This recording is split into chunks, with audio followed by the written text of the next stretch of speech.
বর্তমানে বাংলাদেশে প্রায় 1,30,00,000-এর অধিক সংখ্যক ডায়াবেটিক পেশেন্ট রয়েছে, যারা অধিকাংশই ডায়াবেটিক রেটিনোপ্যাথি অথবা অন্ধত্বের ঝুঁকিতে রয়েছেন, যার কারণ ধারণা করা হচ্ছে যে অতিরিক্ত ব্লাড সুগার।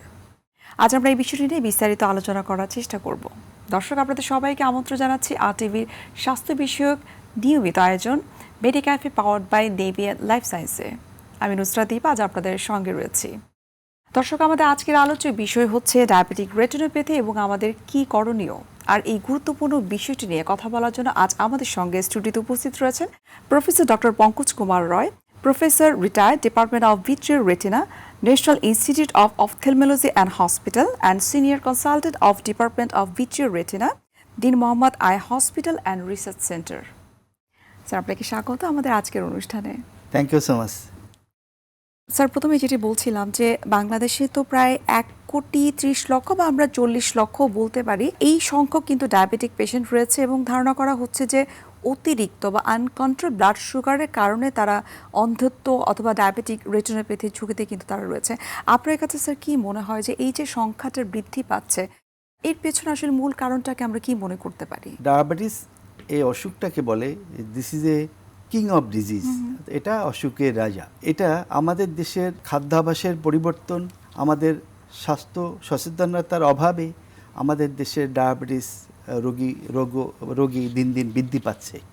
ডায়াবেটিস যে পূর্বে ছিল না তা না, পূর্বেও ছিল, কিন্তু এখন আমাদের মানুষের কাছে পয়সা আছে, আমাদের খাদ্যাভ্যাসের পরিবর্তন হচ্ছে, জাঙ্ক ফুড আমরা প্রচুর পরিমাণে খাচ্ছি, যে কারণে ডায়াবেটিসের রোগীর পরিমাণ এখন অনেক বেশি। এবং ডায়াবেটিস যখন বেশি, যখন এটা আনকন্ট্রোল থাকে, ইভেন ডায়াবেটিস যদি কন্ট্রোলও থাকে, তাহলে 15-20 বছর পরে ডায়াবেটিক রেটিনোপ্যাথি হতে পারে, যেটা একটা অন্ধত্বের কারণ।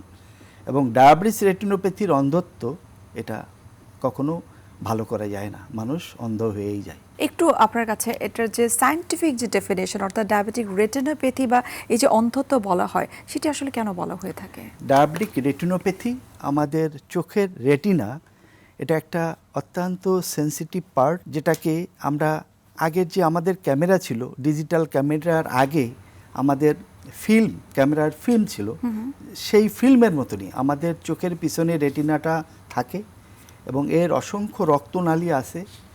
এবং ডায়াবেটিক রেটিনোপ্যাথি হচ্ছে এই রক্তনালীর সূক্ষ্ম রক্তনালীর এটাকে ড্যামেজ করে দেয়, অর্থাৎ ধ্বংস করে দেয়। আচ্ছা। এই রক্তনালী ধ্বংস করার কারণে রেটিনার ভিতরে পানি জমে, রক্ত জমে, চর্বি জমে, যে কারণে রেটিনার যে স্বাভাবিক তার যে কার্যক্ষমতা সেটা লোপ পায়। এবং ডায়াবেটিক রেটিনোপ্যাথির অনেক স্টেজ আছে।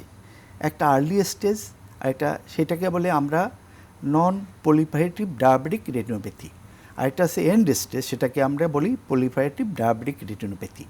আর্লি স্টেজে একজন মানুষ যদি আমাদেরকে চোখের রেটিনা পরীক্ষা করাতে আসে, তাহলে এই অসুখটাকে এখানেই থামাই দেওয়া যায়। কিন্তু ডায়াবেটিক রেটিনোপ্যাথি নিয়ে যদি অন্ধ হয়ে আসে, সেই অন্ধত্ব ভালো করা যায় না। এই জন্য আমাদের পরামর্শ হচ্ছে, যাদের ডায়াবেটিস আছে অন্তত বছরে 1 বছর রেটিনাটা চেক আপ করানো।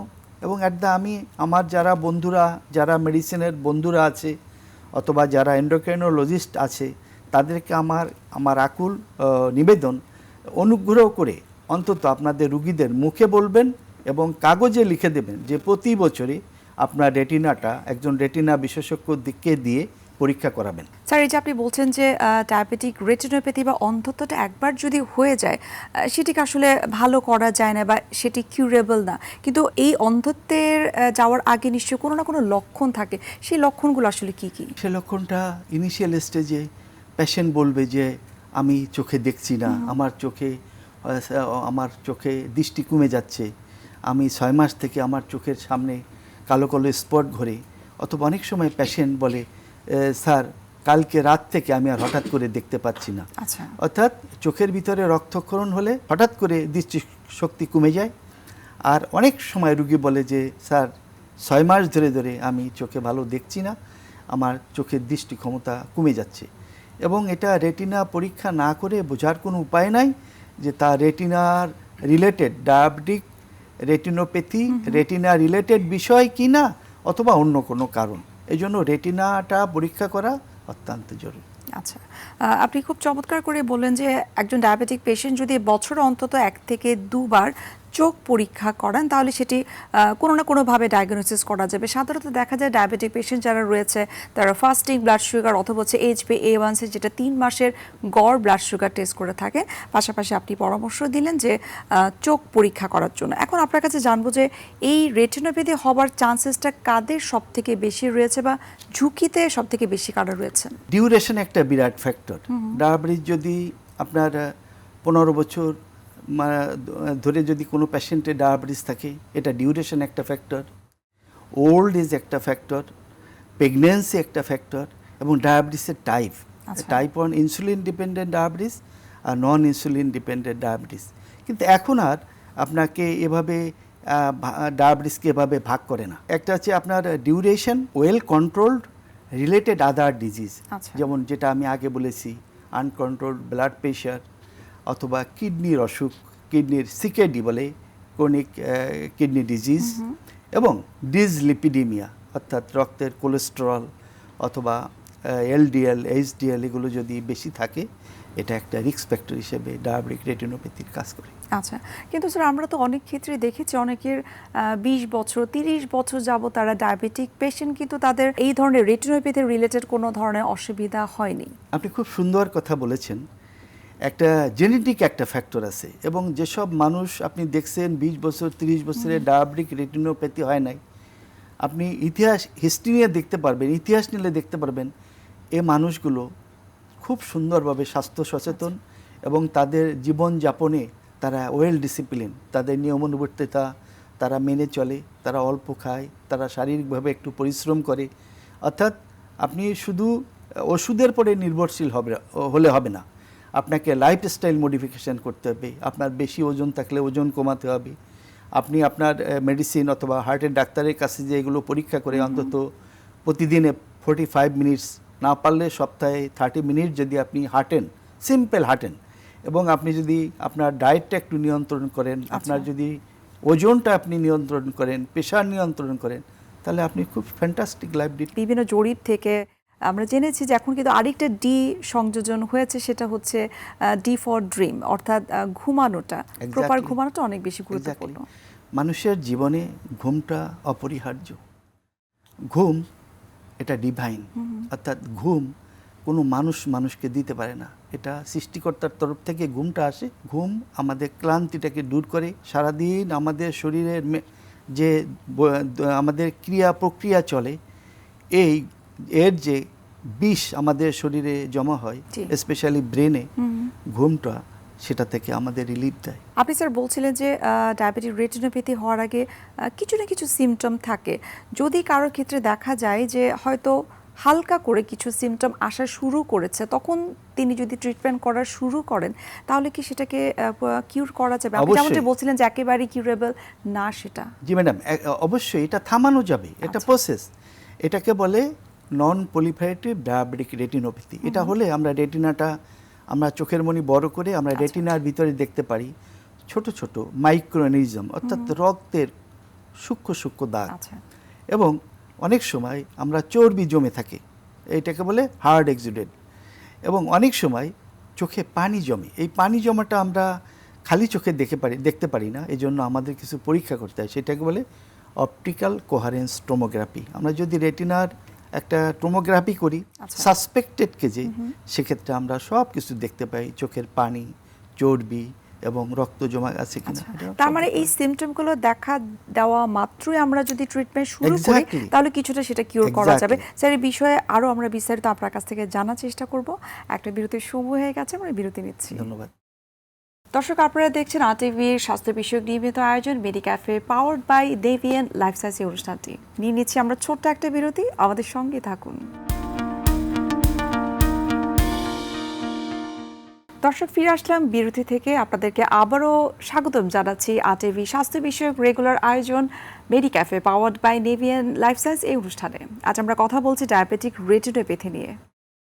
স্যার, আপনার কাছে যেটি জানতে চাচ্ছিলাম যে এই রেটিনোপ্যাথি ট্রিটমেন্টটা কি হতে পারে? ডায়াবেটিক রেটিনোপ্যাথির মেইন ট্রিটমেন্ট হচ্ছে দুইটা ভাগে যদি আমরা ভাগ করি, ট্রিটমেন্ট টু দ্য রেটিনা আর লাইফস্টাইল মডিফিকেশন। একটা হচ্ছে মেইন অসুখ হচ্ছে ডায়াবেটিস। এটা কিন্তু রুগীর কোনো মতে একজন মানুষ কোনো কিছুর বিনিময়ে এই রোগ থেকে সে নিষ্কৃতি পাবে না। যেমন অ্যাপেন্ডিসাইটিস হলে অ্যাপেন্ডিক্সটা কেটে ফেললে ভালো হয়ে গেল, তাহলে যতদিন সে বেঁচে থাকবে ততদিন এই অসুখ নিয়েই থাকতে হবে।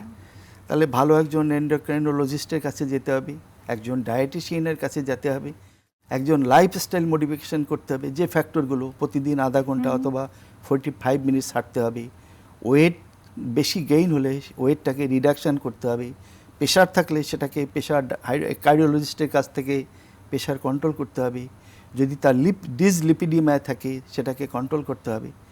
এগুলো হচ্ছে লাইফস্টাইল মডিফিকেশন।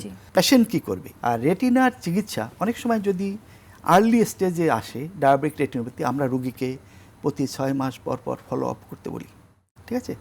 আর যদি দেখা যায় লেট স্টেজে আসে, যখন চোখের রেটিনার ভিতরে পানি জমে আছে, রক্ত জমে আছে, তার চোখের দৃষ্টি কমে যাচ্ছে, এসব ক্ষেত্রে আমরা এই যে লাইফস্টাইল মডিফিকেশান অথবা ডায়াবেটিস কন্ট্রোল, প্রেশার কন্ট্রোলের পাশাপাশি এখন আমাদের কাছে আমাদের ইনজেকশন আছে, এটাকে বলে NT-VEGF ইনজেকশন। এটা 5-6 ধরনের ইনজেকশন আছে, এটাকে বলে NT-VEGF গ্রুপ ইনজেকশন। অর্থাৎ এই ইনজেকশনগুলো দিলে আমাদের রেটিনায় রক্তনালী তৈরি করতে এটা বাধা দেয়। অর্থাৎ ডায়াবেটিক রেটিনোপ্যাথির 2টা স্টেজ, একটা আছে নন পলিফারেটিভ স্টেজ আর একটা আছে পলিফারেটিভ স্টেজ। নন পলিফারেটিভ স্টেজে আমরা যদি তার দৃষ্টি কমে যায়, সেক্ষেত্রে আমরা এই NT-VEGF ইনজেকশন দিলে সাথে সাথে লাইফস্টাইল মডিফিকেশনের ওই বিষয়গুলো মানলে সে অনেক সময় স্বাভাবিক দৃষ্টি ফিরে পায়। অনেক সময় স্যার, এই ক্ষেত্রে কি কোনো সার্জারি দরকার হয়? আমি মনে করি না কোনো সার্জারি কোনো প্রয়োজনই নাই। সার্জারিটা দরকার হয় পলিফারেটিভ ডায়াবেটিক রেটিনোপ্যাথি, এর 3টে স্টেজ আছে। এটা আছে, একটাকে বলি PDR, বাংলা শব্দগুলো দেখুন আমাদের অভিধানে আমরা খুঁজে পাইনি, আমরা বলি PDR, হাই রিস্ক PDR, আর আছে অ্যাডভান্স ডায়াবেটিক আই ডিজিজ। তাহলে অ্যাডভান্স ডায়াবেটিক আই ডিজিজে এখানে সার্জারিটা দরকার, শল্য চিকিৎসা দরকার। তবে মজার ব্যাপার কি, আপনি যেমন ক্যাটারাক্ট সার্জারি করলে আপনি স্বাভাবিক দৃষ্টি পাবেন, অ্যাডভান্স ডায়াবেটিক আই ডিজিজের সার্জারিতে দৃষ্টি ফেরার 1% কোনো গ্যারান্টি নাই।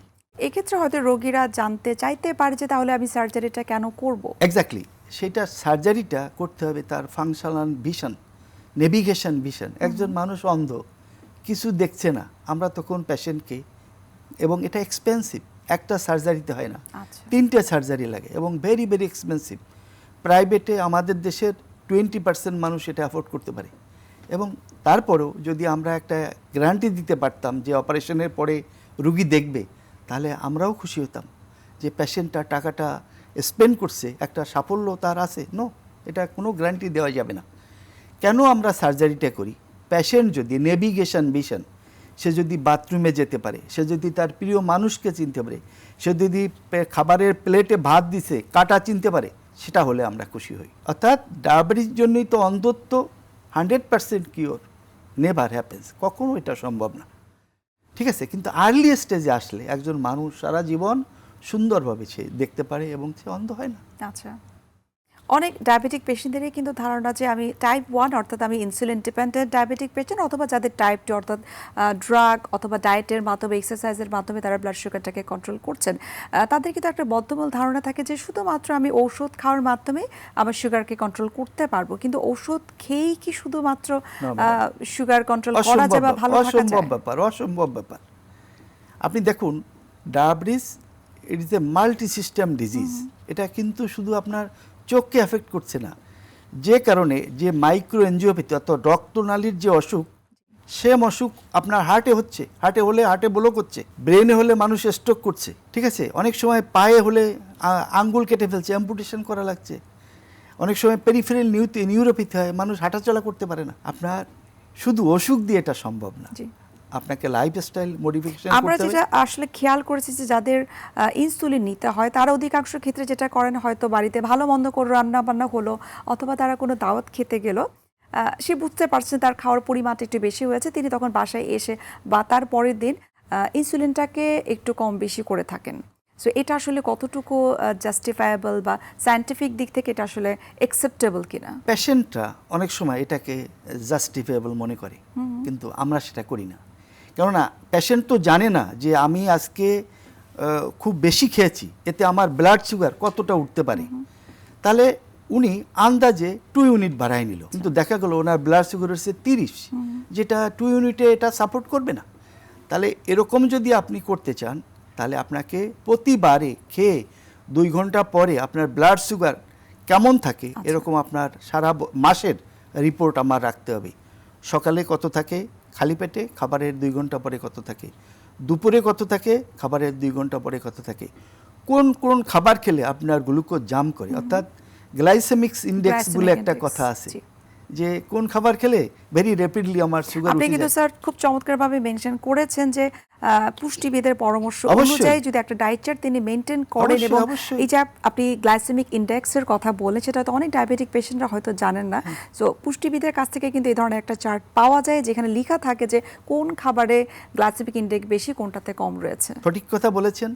এবং সবচেয়ে কষ্টকর বিষয়টা হচ্ছে ডায়াবেটিস হয়েছে আমাদের দেশের পেশেন্ট শুধু ডায়াবেটিসের পরে ফোকাস করে, কিন্তু ডায়াবেটিসের সাথে যে heart related, retina related, brain related, diabetic food পা কেয়ার করতে হয়, অনেক সময় পেশেন্ট এটা বোঝে না।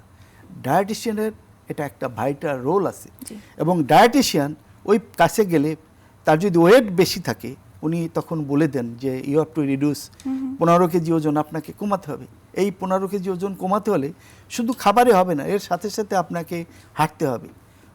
রোগীর যদি বয়স বেশি থাকে এবং হার্টের যদি কোনো অসুখ থাকে, সেক্ষেত্রে কার্ডিওলজিস্টের পরামর্শ নিয়ে হাঁটার টাইমটা অ্যাডজাস্ট করা উচিত। অর্থাৎ কার্ডিওলজির যদি অ্যাকুট এমআই থাকে, তাকে হাঁটার জন্য অ্যাডভাইস করা যাবে না। তাহলে হাঁটার বিষয়টা যদি হার্ট ইনভলভ করছে কিনা এই বিষয়টা কার্ডিওলজিস্ট নির্ধারণ করবে। স্যার, আমি আরেকটা ভিন্ন প্রসঙ্গে আপনাকে একটু প্রশ্ন করতে চাই, সেটা হচ্ছে যে আমরা কিন্তু এখন সোশ্যাল মিডিয়ায় বা রিলসে বিভিন্ন ধরনের ঔষধের কথা আমরা বিজ্ঞাপন আমরা দেখে থাকি যে এই ধরনের এই পাউডার খেলে ডায়াবেটিক রোগীদের একেবারেই তারা ডায়াবেটিস মুক্ত হয়ে যাবেন। সো এই বিষয়ে স্যার আপনার মতামত আসলে কি? আমি মনে করি এটা একটা ক্রাইম, এবং এর বিপক্ষে আমাদের গভর্নমেন্টের অ্যাকশন নেওয়া উচিত। আচ্ছা, আপনি যদি কিছু মনে না করেন, এই ধরনের বিজ্ঞাপনগুলো দেখে কিন্তু অনেক ডায়াবেটিক পেশেন্টরা ঔষধ গ্রহণ করা বা ইনসুলিন গ্রহণ করাটা একেবারেই তার ছেড়ে দিয়েছে, এবং এই ধরনের পাউডারগুলো তারা খাচ্ছেন।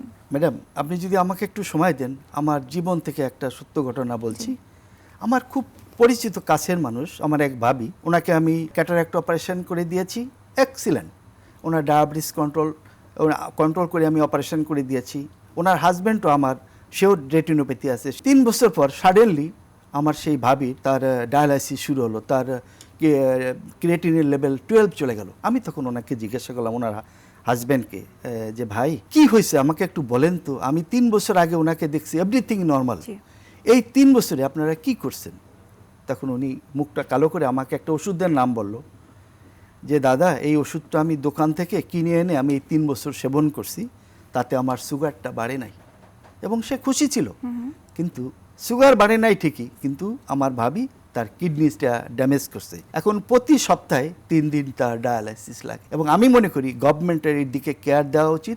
স্যার, আমরা অনুষ্ঠানের একেবারে শেষ পর্যায়ে চলে এসেছি। আপনাকে অসংখ্য ধন্যবাদ। আপনি ডায়াবেটিক রেটিনোপ্যাথি নিয়ে অনেক গুরুত্বপূর্ণ কিছু তথ্য দিয়েছেন, সেই সাথে আপনি খুব চমৎকার একটা গল্প বললেন, যেটি থেকে আমাদের আসলে কিছুটা হলেও আমাদের সচেতন হওয়া উচিত যে ডাক্তারের পরামর্শ ছাড়া কোনো ধরনের ওষুধ গ্রহণ করা উচিত নয়। আবারও ধন্যবাদ জানাচ্ছি আপনাকে। আপনাকে অনেক অনেক ধন্যবাদ আমাকে এই অনুষ্ঠানে টানার জন্য। আমার এই অনুষ্ঠান দেখে যদি একজন মানুষও সচেতন হয় এবং ডায়াবেটিক জড়িত অন্ধত্ব থেকে পরিত্রাণ পায়, তাহলে আমি মনে করব আমি সার্থক। আপনাদের সবাইকে ধন্যবাদ। এতক্ষণ আপনারা দেখছিলেন RTV এর স্বাস্থ্য বিষয়ক নিয়মিত আয়োজন মেডিক্যাফে পাওয়ার্ড বাই নেভিয়ান লাইফ সায়েন্স এই অনুষ্ঠানটি। আজ আমরা কথা বলছিলাম ডায়াবেটিক রেটিনোপ্যাথি এবং সেক্ষেত্রে কী করণীয়। দর্শক, আজ এখানে শেষ করতে হচ্ছে। দেখা হবে আগামী পর্বে আবারও আপনাদের সঙ্গে। সে পর্যন্ত আপনারা সবাই ভালো থাকুন, সুস্থ থাকুন। আল্লাহ হাফেজ।